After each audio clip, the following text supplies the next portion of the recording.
You searched how to buy shares of Xunlei Ltd-ADR, and in this video, we cover the steps. Xunlei is a technology company focused on cloud acceleration and internet services, and it trades on NASDAQ under the ticker XNET, and this is for educational purposes only, not investment advice. To buy shares, you need a broker account, and I'll use eToro as an example to show the process. After registering, you must verify your account with an identity document and add funds before you can place a buy order. Use the platform's search bar and type the ticker XNET to find the listing.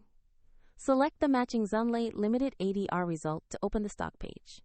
On the stock page, check the basic company information and the price chart to see recent moves. Confirm the company name and the XNET ticker to ensure you have the correct ADR. Click Invest or Buy, enter the amount you want to allocate, and carefully review the order details before confirming. If the market is closed, the order may be queued or set to execute at market open.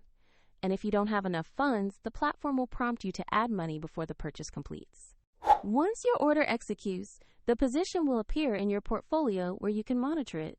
A link to the eToro example is in the description if you want to follow the same steps.